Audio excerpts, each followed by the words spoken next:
전국에 쏟아졌던 폭우로 침수 피해가 컸습니다. 현재까지 집계 상황을 보면 전국의 실종 사망자가 50명으로 나타나고 있는데요. 우리 지역에도 안타까운 사고들이 많이 잇따랐죠. 네, 그렇습니다. 14명의 사망자를 낸 오송 지하차도 참사로 지금 도민 모두의 마음이 아주 침통한 상황입니다. 왜 이런 사고가 일어났는지 막을 수는 없었던 건지 오늘 좀 자세히 살펴보고자 하는데요. 오늘과 내일 이틀에 걸쳐서 알아보도록 하겠습니다. 네, 도움 말씀을 위해서 서원대학교 소방행정학과 임장규 교수 스튜디오에 모셨습니다. 어서 오십시오. 네, 안녕하십니까? 네, 안녕하십니까? 반갑습니다. 네, 자 먼저 이번 참사의 피해 상황을 좀 짚어보겠습니다. 이번 침수 피해로 인해서 우리 지역에 총 14분께서 목숨을 잃으셨죠.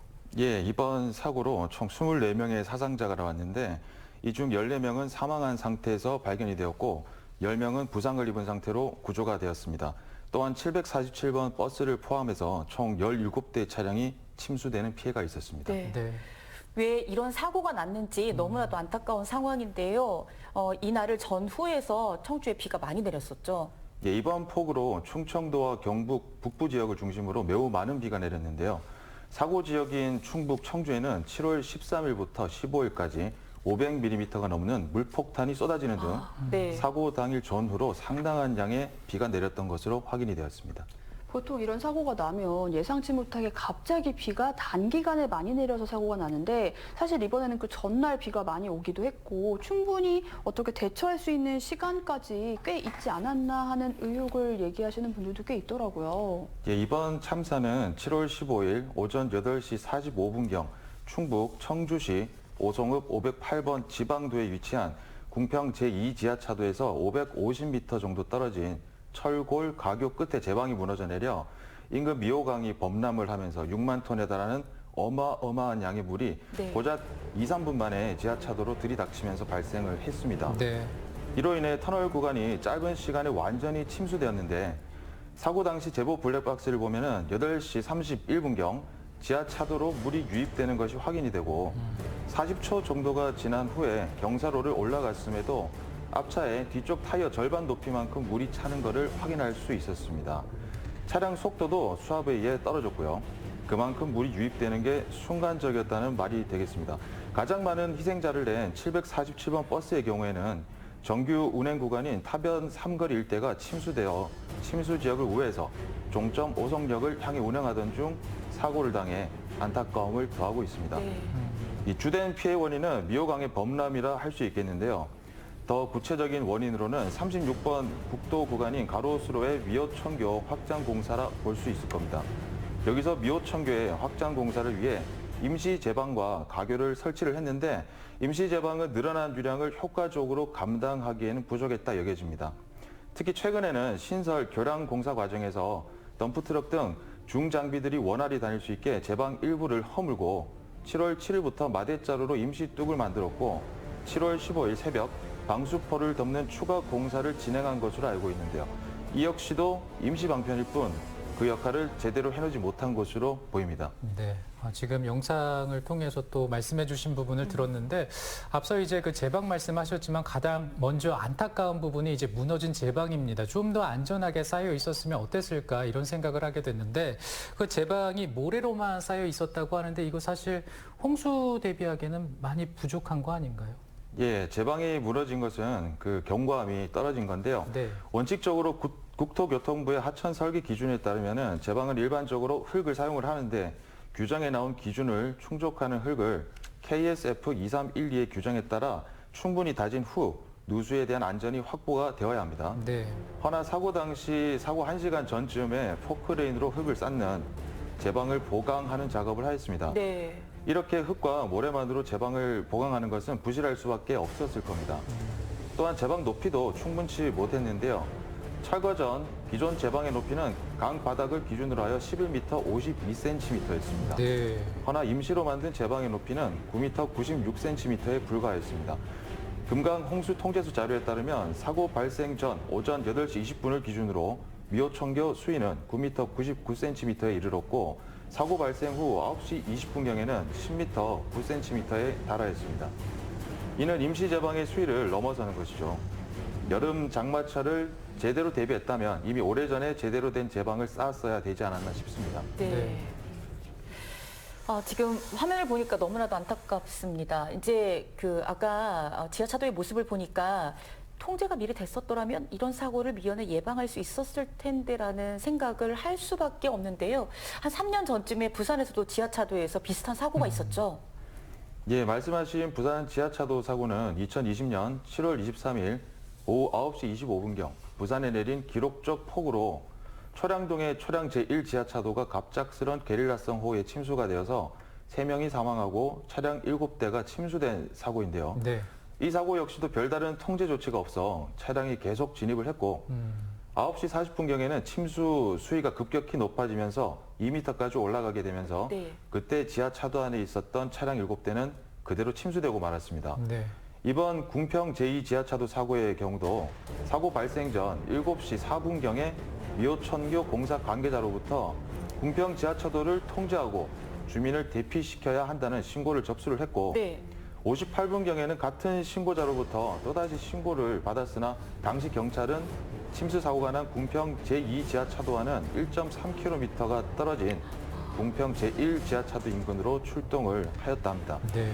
또한 금강 홍수 통제소에서는 사고 당일 오전 4시 10분에 홍수 경보를 발령을 하고 6시 30분경에는 흥덕구청에 지하차도 등에 대한 교통 통제가 필요하다고 전달을 하였지만 이것이 도로 통제 관할 구역인 충청북도에는 전달되지 않았습니다.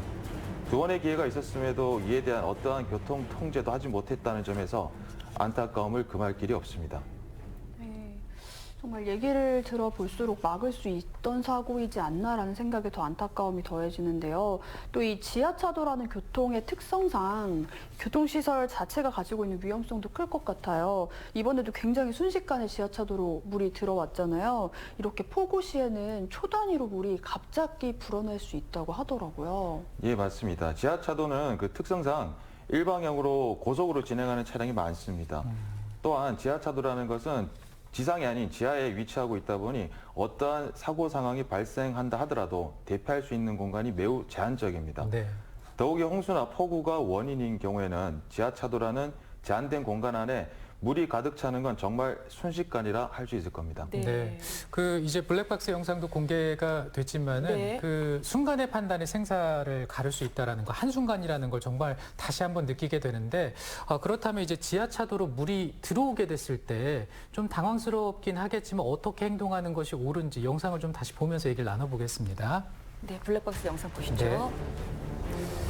네, 지금 도로로 침수가 되고 있는 상황, 물이 지금 들어차고 있네요, 교수님. 예, 지금 차량이 지하차도로 진입을 하려고 하고 있는데요. 네, 네. 흙탕물이 많이 들이찬 것이 눈으로도 확인이 됩니다. 네. 이런 경우는 당연히 진입을 하면 안 되겠고요. 차량을 멈추고 비상등을 켠 후에 차에서 내려 주변 차량 운전자들에게도 이 사실을 네. 알려주셔야 합니다. 지금 이제 앞선 버스가 시동이 꺼져서 움직이지를 못하는 상황이었잖아요. 보통 이렇게 물이 찼을 때는 어느 정도 찼을 때 자동차의 시동이 꺼질 수 있는 건가요? 일반적으로 침수 상황이 발생했을 때 타이어의 3분의 2 정도까지 물이 찰 경우에는 차량 엔진이 정지될 수 있습니다. 허나 이제 차량 내부에서는 이 사실이 확인하기가 어렵잖아요. 네. 해서 차량 내부로 이제 물이 들어온다면 밖에는 이미 그 이상 물이 찼다고 판단을 하시고 차량을 안전한 곳으로 이동 조치하거나 차량이 움직이지 않을 경우에는 차량 바깥으로 대피를 하셔야 합니다. 네. 네. 지금 화면에서 보는 것처럼 갑작스럽게 물이 엄청나게 불어난 것을 볼 수가 있고요. 물살도 상당히 센데 만약에 이런 경우에 내려서 걸어가는 것도 만만하진 않았을 것 같아요. 예, 맞습니다. 홍수나 이제 폭우 시에는 높은 곳으로 대피해야 하는데요. 지금 이 상황에서는 영상에 보시는 것처럼 차량의 지붕이나 중앙 분리대 또는 난간을 타고 최대한 안전한 지대로 대피하는 것도 좋은 방법일 것 같습니다. 그러니까 이제 침수된 차 안에 있다면은 차 밖으로 일단 나오는 게 먼저겠죠. 네, 맞습니다. 네. 네. 자, 그리고 이제 또 한 가지 짚어보도록 하겠는데요. 보통 이렇게 물이 차오르기 시작을 하면 우리가 순간적으로 문을 열려고 하잖아요. 그런데 이때 문도 안 열리고 창문도 내려가지 않는다고 하더라고요. 이럴 땐 어떻게 해야 될까요? 예, 차량 안에 고립이 되었을 경우에는 무엇보다 제일 중요한 것은 침착함을 유지하는 것인데요. 저도 이제 소방 공무원 생활을 하면서 제1 철칙으로 삼았던 겁니다. 어떠한 상황이 닥치더라도 침착함을 유지하고 주변을 살펴보는 것이 정말 중요할 것입니다. 아무튼 문을 열어보되 수압차로 인해 문이 열리지 않는 상황을 대비해서 네. 창문 파괴를 위한 휴대용 비상탈출 파괴 장비를 차량에 비치해 두는 것도 좋을 것 같습니다. 다만 이러한 비상탈출 장비가 이제 없을 때는 시트에 장착되어 있는 헤드레스트를 빼서 보면은 시트에 꽂을 수 있게끔. 안전벨트 네. 말씀하시는 아니, 건가요? 안전벨트 말고요. 헤드레스트. 아, 네. 헤드리스트를 이렇게 빼면은 시트에 꽂을 수 있게끔 두 개 뾰족한 고정 장치가 있습니다. 네. 비상시에는 이것을 이용해서 창문을 파괴할 수도 있고요. 이제 단지 이제 참고할 것은 창문을 파괴할 때는 중앙 부분을 칠 경우에는 창문이 잘 안 깨집니다. 네. 따라서 이제 모서리 부분을 네. 세게 강타해야 쉽게 깨질 수 있습니다.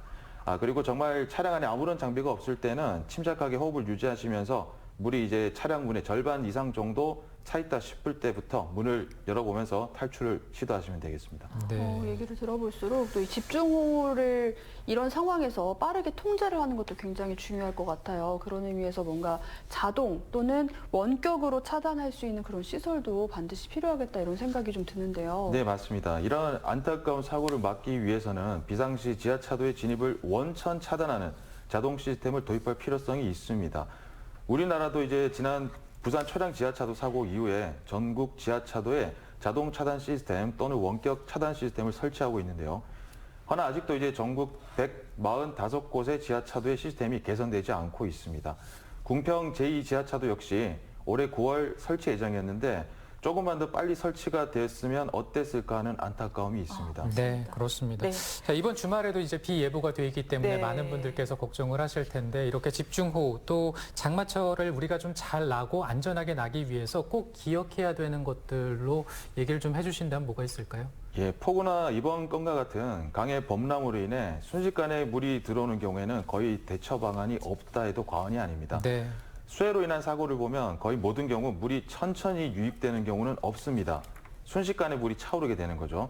사고는 예측되지 않습니다. 예측이 되는 사고라면 미연에 방지하여 사고로 이어질 수도 없겠죠. 따라서 우리는 이러한 사고를 예방하는 데 있어 뉴스 등 실시간 정보에 귀를 기울이시고 주변 상황이 어떻게 돌아가고 있나를 잘 파악을 하셔야 합니다. 네. 그리고 장마철에는 누전 사고도 자주 발생을 하는데요. 이러한 누전 사고는 화재로 이어지기도 합니다. 따라서 집안에 있는 차단기, 전자제품에 대한 사전 점검을 통해 제품 자체 및 천정, 벽 등에 누수가 되는 곳은 없는지를 사전 점검을 하고 만약 누수되는 곳이 있다면 전기 관련 업자를 불러서 미연에 보강을 하여야겠습니다. 네. 더 이상 안타까운 사고가 발생하지 않았으면 좋겠고요. 내일 이 시간에도 이렇게 이 피해가 나기 전에 어떻게 또 예방을 하면 좋을지 호우와 관련해서 우리 임장규 교수와 내일 또 다시 모셔서 얘기를 나눠보겠습니다. 오늘 얘기 잘 들었습니다. 고맙습니다. 네, 감사합니다. 감사합니다. 자, 그리고 오늘 소식 최윤 리포터 고맙습니다. 감사합니다. 이번 비로 인해서 피해를 입은 지역 가운데 하나가 또 관심을 가져야 되는 지역 가운데 하나가 청주시 강내면입니다. 비로 인해서 또 주택, 상가가 모두 침수가 돼서 주민들이 지금 망연자실이라고 합니다. 네. 사실 지나다 보면은 너무나도 안타까운 사연이고요. 물론 아무리 씻고 씻어도 흙탕물을 다 떨쳐내기가 참 힘든 상황이더라고요. 네, 그래서 네. 주변에 계신 분들께서 자원봉사도 많이 하고 하시는데요. 사실 우리나라는 어렵고 힘들 때일수록 힘을 모아서 이런 위기를 극복해 나가는 특기가 있었는데요. 네. 더 이상 비 피해가 없기를 또 기도하고요. 도움과 관심이 필요한 곳에 온 국민 여러분들의 또 도민 여러분들의 따뜻한 마음과 손길 기대하겠습니다. 네, 도움이 절실히 필요한 순간 함께 해주시면 좋겠습니다. 저희는 내일 또 인사드리겠습니다. 안전하게 보내시기 바랍니다. 고맙습니다. 고맙습니다.